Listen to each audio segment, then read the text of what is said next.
Gloria Barungi uri mukuru w'ebyobwegese omuri Mitoma nagira ngu abaana okwetabira omu kukora ebibarikushoma nikibahwera kubita omu nkora kandi kibanguhira n'okurwanisa ibura ry'emirimo baba bahereze okushoma ahabw'okuba nibabaasa kwehangahangiraho ebyabo batunga entaasya. Physics, chemistry, biology na mathematics.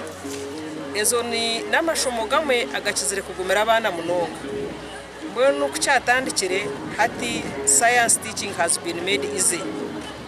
Hagezaho kubaho umuringo gwo kubasa kwegesa abashomesa abo ngo science nebasa kujegesebwa ninga kwegesebwa abana kujiha abstract yitwe bamwe obutwashoma bwiro obutwashomeramo.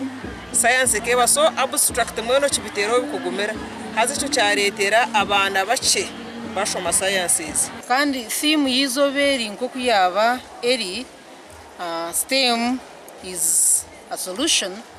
STEM chikumanyisa science, technology, engineering hamwe na mathematics ngubwo muhanda ubutwakubasa kurabamo solvinga ebizubu ebituri kureba mu society yitu.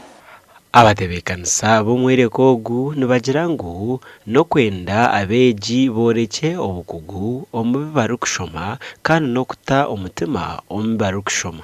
So nicyo kurebera ngu ntugezeho kwenda ngo abana batandikira aha ndengo z'ahansi barukwemanyiza ebyo abo kuba ebintu byingi na munonga hati muri Afrika ntutura aha bintu ebyajurwa abazungu nibe turi kutura abazungu bajya ngo hati ibintu byabo babituyo nosanga twasigaza konka omutindo ogutwareba omworeko science y'abana bine na technology abana narana bakore ibintu by'amaani abame bakore motoka abame bakora za projector. Amashomero 21 okuruga mu Bushenyi empango nigo getabire omwereko ogu kandi bimwe ombibyorekire harimo okoresa teknolojiya ombyobuhingi okoresa ebitwetorire kukora ebya teknolojiya kandi no kurinda ebyobuhangwa barikoesa ebintu ebinagirwe nk'ebicupa no box. Gasha kwa Anita Tukunda.